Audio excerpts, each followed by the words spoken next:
आशा करता हूं आप सब बहुत अच्छे होंगे। मेरा नाम है सिद्धांत अग्निहोत्री। स्टडी ग्लोस पे आपका बहुत बहुत स्वागत है। ओसामा बिन लादेन का लेटर बड़ा वायरल हो रहा है 2002 में जो लिखा था। डर के मारे लिखा था ओसामा बिन लादेन ने, वैसे मैं आपको बता दूं, लेकिन क्यों इतना वायरल हो रहा है इस पर हम बात करेंगे। कुछ लोग कह रहे हैं कि भाई बहुत सही लिखा है इन्होंने, पूरा लेटर नहीं लेकिन कुछ पार्ट्स। कुछ लोग कह रहे हैं कि ये क्या बकवास है, इसको क्यों। लेकिन आपको बता दूं, जहां जहां पे भी लेटर है वहां से इसको डिलीट कर दिया गया है। लिमिटलेस लीडरशिप का हमारा शानदार कोर्स दोस्तों जरूर अवेल करें आप। 20 से ऊपर लेक्चर्स हैं, 300 का कोर्स है खाली ये। और सबसे बड़ी बात यह है कि एक एक कोर्स, एक एक लेक्चर जो है 40 से 45 मिनट, बहुत सारी केस स्टडीज, किताबों का रिव्यू। 1 दिसंबर से क्लास शुरू होगी और जो स्पेशल डिस्काउंट है वो हम 25 दिसंबर को बंद करेंगे। तो फटाक से कोर्स को अवेल करें। तो गार्जियन, इन सब ने, गार्जियन जो न्यूज़पेपर उसने डिलीट कर दिया है, और भी जहां जहां पर भी लेटर छपा है डिलीट कर दिया गया है। ओसामा बिन लादेन के बारे में हम जान लेते हैं। कौन था ओसामा बिन लादेन? 1957 में पैदा हुआ रियाद, सऊदी अरब में। पिताजी के इनके 6 बीवियां थी, 26 बच्चे थे। उन्हीं में से एक बच्चा था, जिन बीवी से बच्चा था उनके 4 बच्चे थे। ठीक है, मतलब जिन बीवी से ओसामा बिन लादेन पैदा हुआ था सबसे बड़ा था ये, तो 4 बच्चे थे। ओसामा बिन लादेन को काफी पढ़ा लिखा बताया जाता है। हमको अभी तक ये नहीं पता इसकी डिग्री क्या थी, but civil engineering, economics, mechanical engineering, public administration, ये सब बताया जाता है कि ये पढ़ाई जो है ओसामा बिन लादेन ने की होगी। लेकिन पढ़ा लिखा तो था, ये तो सही बात है। कंस्ट्रक्शन का पिताजी का बिजनेस था। पिताजी तो है वो बड़े काफी तेजी से आगे बढ़ रहे थे सऊदी में।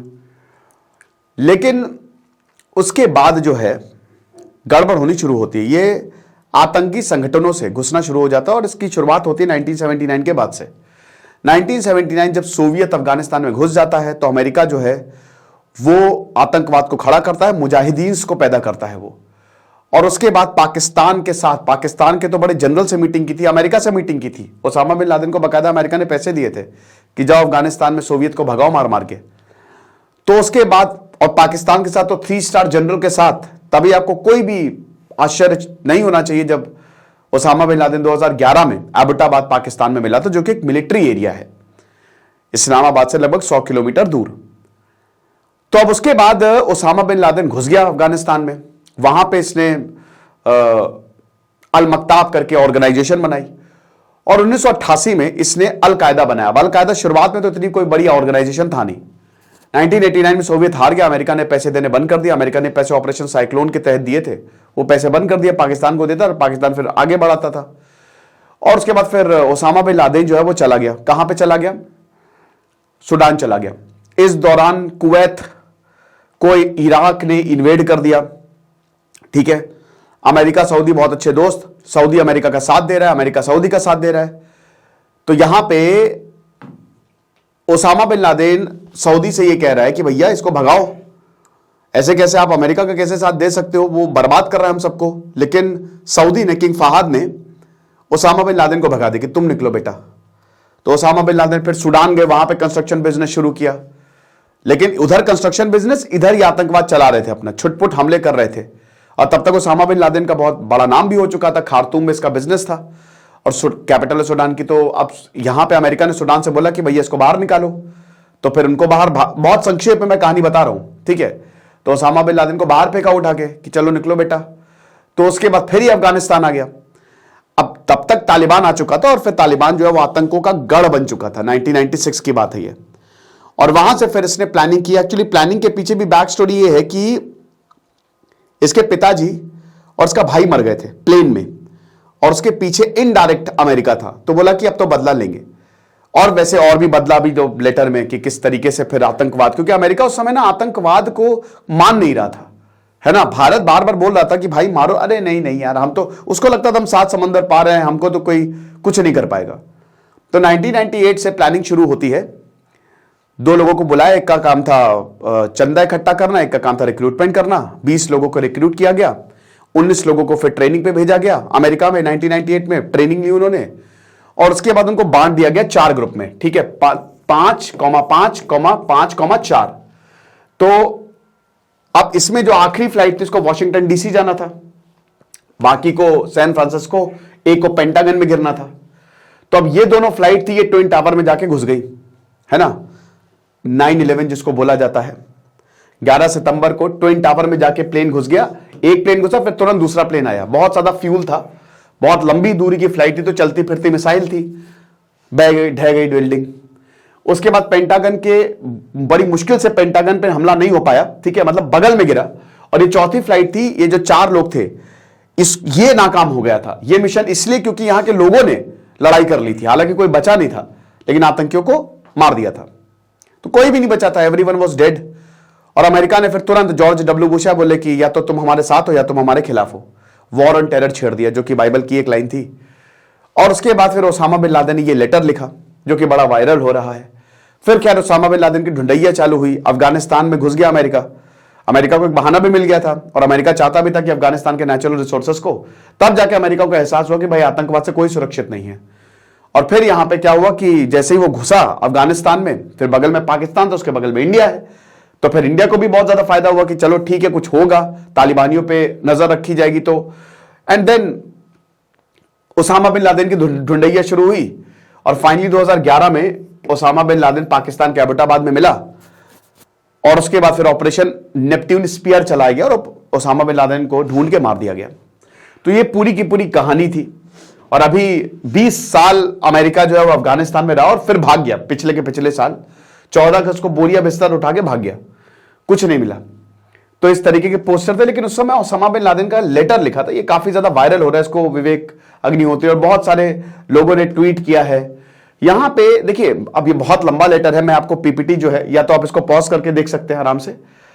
अब ये बड़ा लंबा लेटर है। यहां पे क्या है देख सकते हैं कि सबसे पहले तो कि हम क्यों लड़ रहे हैं और तुमको अपोज कर रहे हैं, और हम जो हैं हम तुमसे चाहते क्या है, ये 2 क्वेश्चन जो है वो पूछे गए हैं।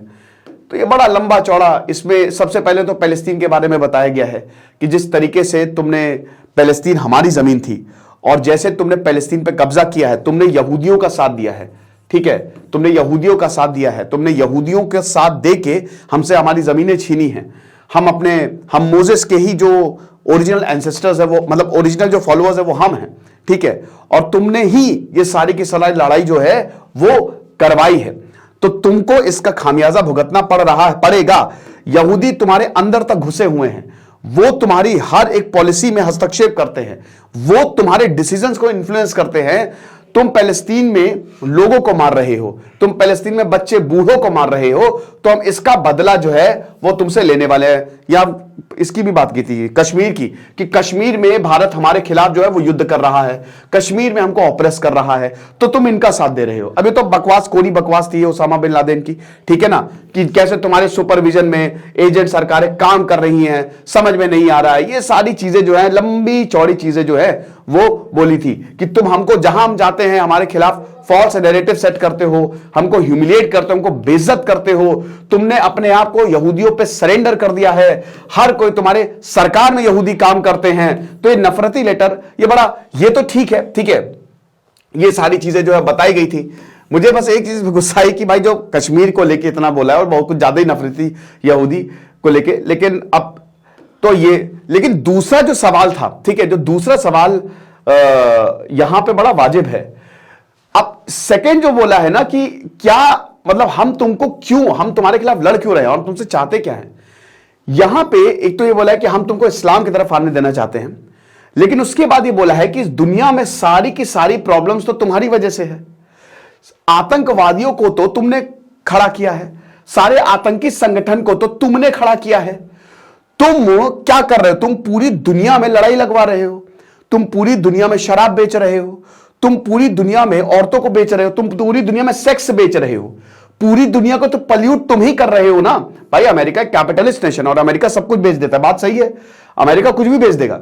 अमेरिका शादी को बेच देता है कि आ जाओ वेगस में शादी करो और पैसे देके शादी करो, और उसके बाद में तोड़वा भी देना, मतलब उसके लिए सब कुछ पैसा है। वहां पे हर कोई पैसा कमाता है, और भयानक कैपिटलिस्ट कंट्री है कि मतलब उसके अलावा कुछ है ही नहीं, ठीक है। तो तुम तो ये कर रहे हो, तुम ड्रग्स को ज्यादा प्रमोट करते हो, तुम्हारे हर शहर में ड्रग्स का कारोबार। और ये बात बिल्कुल सही है, अमेरिका जो आपको चकाचौंध दिखती है ना, यहां पे आके स्लम डॉग मिलियनियर मूवी बना के चले गए, हमारी गरीबी दिखा दी। अगर आप अमेरिका में जाएंगे और अमेरिका के जो बाहर के एरिया है या अंदर के ही एरिया है, चाहे वो न्यूयॉर्क हो, चाहे वो लॉस वेगस हो, चाहे सैन फ्रांसिस्को, वो एरिया देख के ना आपका मूड खराब हो जाएगा। वो सब क्राइम, क्रिमिनल, अरे कैलिफोर्निया में तो चोरी लीगल हो गई है, चोरी लीगल कर दी वहां पे उस स्टेट ने कि $1000 तक कोई भी चोरी। तो ये हालत है वहां पे, जो होमलेसनेस है ना, इतनी बड़ी प्रॉब्लम है, ड्रग्स की इतनी बड़ी प्रॉब्लम है। तो ये बोला है, तुम कहते हो कि हां कंपनी, लेकिन तुम सबसे ज्यादा कसिनो, भैया रेगिस्तान में कसिनो खोल के रखे हुए, डेथ वैली में कसिनो खोल के रखा हुआ है अमेरिका में। तो सबसे ज्यादा अधर्म का काम तो तुम कर रहे हो, और उसके बाद फिर सबसे बड़े धार्मिक देश बन के आ जाते हो। तुम औरतों को एक्सप्लॉइट करते हो, कंज्यूमर प्रोडक्ट्स के नाम पे तुम हम सबको बेवकूफ बनाते हो, तुम कस्टमर्स को बेवकूफ बनाते हो, तुम औरतों को एक सेक्स स्लेव की तरह यूज करते हो, पैसेंजर्स, विजिटर्स, स्ट्रेंजर्स, ताकि तुम्हारे प्रॉफिट मार्जिन से जो है वो बढ़े। तुम वही कि तुम एक ट्रेड ऑफ सेक्स जो है एज अ नेशन तुम जो है वो प्रैक्टिस करते हो, और इसके नाम पे तुम्हें कहते हो नहीं तो आर्ट है, टूरिज्म है, फ्रीडम है। तो बेसिकली तुम सारी चीजें अपने लिए कर रहे हो, तुम हथियारों को बेच रहे हो। वर्ल्ड वॉर 1 में, वर्ल्ड वॉर 2 में क्या हुआ? बिल्कुल सही, वर्ल्ड वॉर 1 में भाई अमेरिका इधर भी हथियार बेच रहा, उधर भी हथियार बेच रहा। अमेरिका तो चाहेगा ही पूरी दुनिया में अनस्टेबिलिटी फैले। आज पूरी दुनिया में अनस्टेबिलिटी अमेरिका की वजह से फैली है। अमेरिका ने ही आतंकवादी को खड़ा किया, अमेरिका ने ही तालिबान को खड़ा किया। अगर अमेरिका नहीं होता तो तालिबान का भी खड़ा ही नहीं होता। 1979 से पहले अफगानिस्तान बहुत बढ़िया था, मस्त था, वहां पे लोग आते थे, घूमने की जगह थी। लेकिन 1979 के बाद मीटिंग की, बाकायदा मुजाहिदीन से मीटिंग की, जो आतंकवादी हैं उनसे मीटिंग की, पाकिस्तान को अरबों अरबों डॉलर्स दिए, और वही पाकिस्तान में भारत ने फिर कितनी प्रॉब्लम क्रिएट की। वही 1979 से लेकर 1989 का वक्त था जब कश्मीरी पंडितों को मार मार के भगाया गया। वही वक्त था जब अमेरिका से जो पैसे मिल रहे थे, पाकिस्तान कश्मीर की तरफ लगा रहा था। जियाउल हक कश्मीर के आतंकवादियों को कश्मीर की तरफ भेज रहे थे कि जाओ मार दो सबको, और पाकिस्तान, अमेरिका के पास पैसे की कोई कमी थी, वो लगातार पैसे दिए जा रहा है। तो एक तरीके से पूरी दुनिया में आतंकवाद, आज आईसिस खड़ा है अमेरिका की वजह से। अमेरिका दूसरे फट्टे में, तुमने सद्दाम हुसैन को फांसी दे दी। जब तक सद्दाम हुसैन था, अमेरिका ने सद्दाम हुसैन को भी अमेरिका ने खड़ा किया। आपको पता है शुरुआत में अमेरिका ने सद्दाम हुसैन को भेज दिया, पैसे दिए, ठीक है कि जाओ तुम हमारे लिए काम करना, और बाद में जब सद्दाम हुसैन उसके खिलाफ हो गए तो उसको फांसी पर लटका दिया। और जब से सद्दाम हुसैन को फांसी दी है, तब से पूरे मिडिल ईस्ट में अनस्टेबिलिटी है। आईसिस इसीलिए ही खड़ा हुआ है, आप समझ रहे हो। चाहे सीरिया में, सीरिया के भाई लोग इतने अच्छे हैं वहां के, कि मैं एक व्लॉग देख रहा था, वहां पे एक छोटा बच्चा है, बल्कि खाने को नहीं है वहां पे। वो एक इंडियन गया, कहता कि आप फल ले जाओ, हमको आपसे पैसे नहीं, मेहमानों से पैसे नहीं लेते, ये बल्कि खाने को कुछ नहीं है वहां पे, ना पैसे ना कुछ है। तो आज पूरी दुनिया में आप मतलब समझ लो कि ये बिल्कुल सही, इसी पे ही बहस चल रही है कि तुम अपने आप को, भाई अमेरिका ने अपने नेटिव्स को नहीं छोड़ा। आप पढ़िए, एनसीईआरटी पढ़ लीजिए, आप क्लास 11 की एफसीईआरटी चैप्टर 9 उड़ा के पढ़िए हिस्ट्री की। आप अमेरिका हिस्ट्री देखिए, आप उसमें अमेरिका की, भाई यहां के जो नेटिव्स हैं, अमेरिका किसका है? मूल निवासियों का है। अनइक्वल ट्रीटी साइन कर करके, मार मार के, पीट पीट के अमेरिका ने उन्हीं को नहीं छोड़ा। तो यही बता रहे हैं भैया। और अभी अफगानिस्तान में भी अमेरिका कोई बहुत धर्म स्थापित करने थोड़ी ना गया था। अफगानिस्तान में अमेरिका इसलिए गया था क्योंकि वहां पे नेचुरल रिसोर्सेज हैं। लेकिन वही है कि अरबों डॉलर फूक के भी अमेरिका को कुछ नहीं मिला, भागा वो। लेकिन देखिए अमेरिका का मंशा सही, देखिए अब ऐसा भी नहीं है, अमेरिका ने बहुत कुछ किया भी है, no doubt, but America capitalist nation है, बट उसने बहुत दिया भी है भाई, उसने टेक्नोलॉजी दी है। अमेरिका जब तक था अफगानिस्तान में, तब तक चीजें बहुत बेटर थी। अमेरिका, वहां पे लड़कियां स्कूल जा रही थी, वहां पे लोग पढ़ रहे थे, वहां पे सही था, मतलब एक तरीके से। अब इस्लाम के आने के बाद, शरिया के आने के बाद तो वहां पे सब बैंड बज गई, बेड़ा गर्क हो चुका है।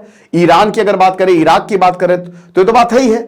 तो ये कोई ओसामा बिन लादेन तो सबसे बड़ा अधर्मी है, इससे बड़ा अधर्मी कौन होगा जो औरतों को मारता है? मतलब ये भाई तुम इल्जाम लगा रहे हो, लेकिन तुम क्या कर रहे हो औरतों के साथ? लेकिन ये बात बिल्कुल सही है कि जिस तरीके से अमेरिका काम करता है ना, वो बहुत ही ज्यादा अनएथिकल है। और फिर वो भारत से एक्सपेक्ट करता है कि तुम एथिकल रहो। मतलब आप देखो, सिंपल सी बात है कि जहां पैसा है वहीं देश है, ठीक है। पैसा चाहिए सबको, ठीक है, और कुछ नहीं चाहिए। तो ये लेटर बहुत ज्यादा वायरल हो रहा है, बहुत ज्यादा। यही सारी चीजें इन समरी में लिखिए, बाकी मैं लेटर का आपको लिंक दे दूंगा डिस्क्रिप्शन में, आप आराम से पढ़ लीजिएगा। और बहुत जगह से डिलीट भी हो गया है। लिमिटलेस लीडरशिप का शानदार कोर्स आप जरूर अवेल करें। आपको क्या लगता है मुझे कमेंट बॉक्स में जरूर बताइएगा। Thank you so much.